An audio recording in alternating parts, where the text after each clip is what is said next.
तो मैम ऐसे कई स्टूडेंट ऐसे होते हैं जिनको रात में पढ़ना ज्यादा अच्छा लगता है, दिन अज्ञानता है ये। ठीक है, तो नहीं फिर भी मैम उन बच्चों के लिए मैं चाहूंगा कि आप कुछ बताइए, क्योंकि दिन में उनसे पढ़ाई नहीं होती, वो रात को जागते हैं और सुबह तक फिर वो पढ़ते हैं। तो उनका किस तरह से वो मैं क्या चीजें ऐसी करे ताकि उनका भी कंसंट्रेशन मैंने सुना है उन बच्चों को प्रोग्रेस इतने नहीं होती, वो भले जग रहे हैं लेकिन वो जाता नहीं है अंदर। अच्छा, जितना वो याद करना चाहते हैं वो नहीं होगा। इससे बेटर है 10 बजे सो जाओ, सुबह 3 बजे उठ जाओ, 4 बजे उठ जाओ, आप पढ़ाई करो। वो टाइम है रियल जब सारा रजोगुनी लोग सो रहे हैं, और उसमें ब्रह्म मुहूर्त जो हमारे सनातन में माना गया है, उस समय जो कृपा बरसती है वो तुम्हें याद रहेगा। आप देखना सुबह का कुछ भी किया हुआ आपको याद रहेगा। तो मैं आपके स्टूडेंट्स को बोलती हूँ कि आप चाहे रात के बजाय पहले सो जाओ, 3 बजे उठ जाओ, 4 बजे उठ जाओ, ये आपके लिए एक्सीलेंट होगा। तो मैम जो योगा और ये आसन्स वगैरह होते हैं, तो ये स्टूडेंट के लिए बेनिफिशियल है अगर वो करे तो? अरे पूरा शरीर ही उनका एक्टिवेट हो जाएगा, एनर्जी मिलेगी उनको। हमारे ऋषि मुनियों की सारी कृपा ही इसके ऊपर। पतंजलि योग क्या है? हाँ, लाइक योगा। इसलिए वो और बड़े बड़े लोग करते हैं जब फ्लेक्सिबिलिटी नहीं रह जाती उसको लाने के लिए। अभी से ये किया हो तो कभी बीमार ही नहीं पड़ेंगे। नहीं तो भी वायरस और बोल रहे हैं आने के लिए कि तुम इम्यूनिटी सिस्टम को स्ट्रांग बनाओ, अपना फ्रेश एयर लो, अपना जितना फ्रेश एयर हमारे जो लंग्स हैं वो स्ट्रांग होंगे। आप बहुत कुछ करोगे लेकिन शरीर ही रहेगा तो क्या करोगे? बिल्कुल वही बीमार। होमोग्लोबिन अपना कितना होना चाहिए, उसमें आपको खाना क्या है, पीना क्या है, ये आपकी मम्मी को ध्यान देना है। जब तक शादी नहीं हुई तब तक वाइफ मम्मी को देना है, बाद में वाइफ को देना है। तो बच्चे ये बातें सुन ले तो आगे बढ़ो और दिखाओ दुनिया को, अपने सनातन धर्म को, कि हम कौन है। तो आपके हिसाब से बेस्ट आसन कौन सा हो सकता है स्टूडेंट के लिए जो कम समय में ज्यादा बेनिफिट दे? सबसे बढ़िया आसन सूर्य नमस्कार। सूर्य नमस्कार, ठीक है, बढ़िया। उसमें सब कुछ आ जाता है। हमने तो गिनीज बुक में रिकॉर्ड देखा है बच्चों का, यंग एज में बच्चों ने लिमिटेड टाइम पे उन्होंने सूर्य नमस्कार किया है। हमने करवाया हुआ है ये। हाँ, मैंने शिवरात्रि पे भी करवाया, बच्चों को इनाम मिले हैं, और 2 शिवरात्रि पे शायद मैंने ये काम करा। आजकल जो सबसे बड़ा जो इशू आजकल चल रहा है और अभी न्यूज में भी है कि बेंगलोर के एक इंजीनियर ने सुसाइड कर लिया due to some relationship issue, कि शादी नहीं चल पाई। ऐसे ही हम स्टूडेंट के बारे में बात करें तो जो उनका 20s का जो फेज होता टाइम, उसमें रिलेशनशिप काफी क्रिटिकल इशू रहता है उनके लिए कि भाई मैं किसी के साथ पढ़ाई पे फोकस करूं या मैं रिलेशनशिप को टाइम दूं।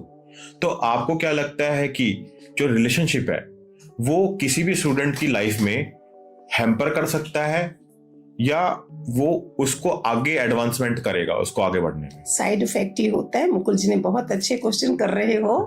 मैं नॉर्वे में जो दे रही हूँ अपना ये, इसका बच्चों को 8 साल से 18 साल की उम्र अलग किस्म की होती है, 18 से 21 साल की उम्र, ये सब हमारे शास्त्रों की चीजें हैं जो मैं आपको बता रही हूँ। और मैंने जो अनुभव करा अपने ज्ञान में अपने बच्चों के साथ, वही समय है जो आप अपने कैरियर को, अपने जीवन को एक्सीलेंट बना सकते हो। उसको अगर आपने अपनी ऊर्जा इसमें लगा दी तो आपके कैरियर में कमी आएगी। ये सबसे बड़ा साइड इफेक्ट है। ठीक है। आपको बढ़िया से बढ़िया अगर वाइफ भी चाहते हो ना, 25 साल तक अपना ब्रह्मचर्य में रहिए, आप इन चक्रों में नहीं पड़िए और आगे देखिए आपका जीवन कितना बढ़िया होगा। नहीं तो मैंने कितनी एग्जाम्पल्स है मेरे से जिन्होंने अपना ये ऊर्जा गवा डाली, जिसको स्पर्म या वीर्य बोलते हैं, गर्लफ्रेंड के चक्कर में, बॉयफ्रेंड के चक्कर में। तो उसकी जो शक्ति आगे है वो वहीन हो जाती है।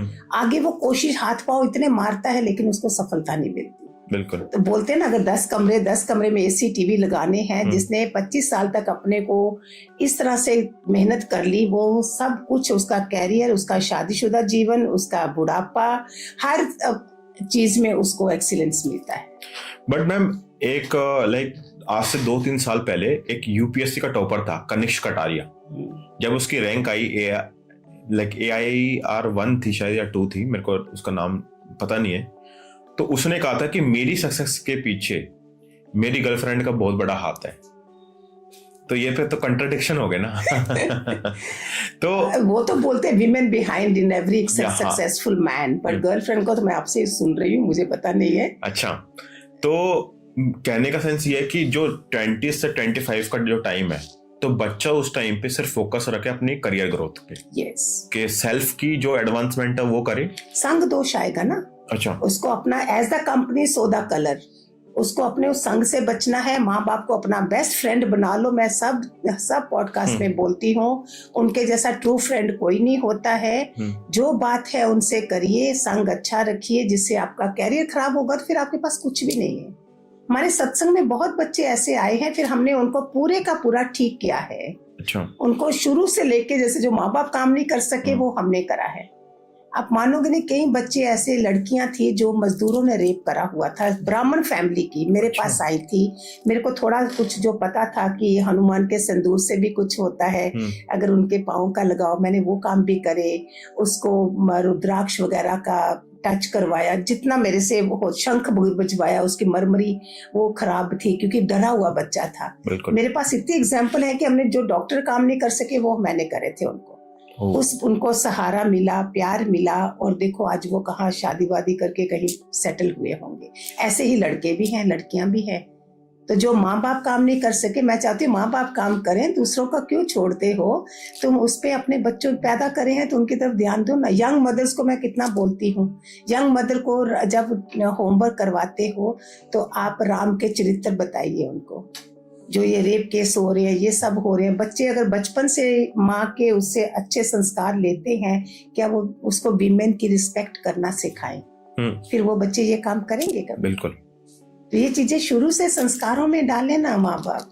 तो मैम, भगवत गीता में जो ये रिलेशनशिप वगैरह चल रहे हैं, इसके बारे में कुछ बात की गई है, या कोई पर्टिकुलर प्रिंसिपल या अध्याय में लिखा हो कि कैसे वो अपना रिलेशन सुधार सकते हैं पेरेंट्स के साथ भी बच्चे? भगवत गीता में मैं बोलती हूँ, एक तो सबको रिक्वेस्ट करती हूँ, अगर आप महात्म वाली गीता ले लो। अच्छा, महात्म वाली में क्या है, स्टोरीज हैं। ओके। अगर आप हमें श्लोका का इतना, हम पंडित वो तो है नहीं, ऐसे बैठोगे ना श्लोका का मीनिंग आना, हिंदी में भी पढ़ के आपको समझ नहीं आनी। एक गीता है जिसके साथ साथ में महात्म दिया है। अच्छा। तो मैंने जब स्टोरी पढ़ूंगी तो मुझे पता लगेगा एक श्लोका का भी इतनी पवित्रता है, तो मुझे गीता के बारे में ज्यादा रिगार्ड्स हो जाएंगे। उसको मैं ज्यादा पढ़ना शुरू करूंगी जब अपने स्टोरी पढ़ ली। तो मैं सबको बोलती हूँ ऐसी ढूंढिए, बहुत है वहां पे, छोटी छोटी गीता है। खाली आप गीता, छोटी गीता को पॉकेट में भी रखोगे ना तो उसकी वाइब्रेशन से भी आपकी बुद्धि शुद्ध होना शुरू हो जाएगी। अच्छा, इतना फर्क है जो लोग बच्चों को हमने करा है। तो स्टोरीज में जो ये रिलेशनशिप का भी आएगा कि हमारा जीवन कितना सुंदर होना चाहिए, जिसमें हमारा रिलेशनशिप का, आज का रिश्ते सारे टूट रहे हैं।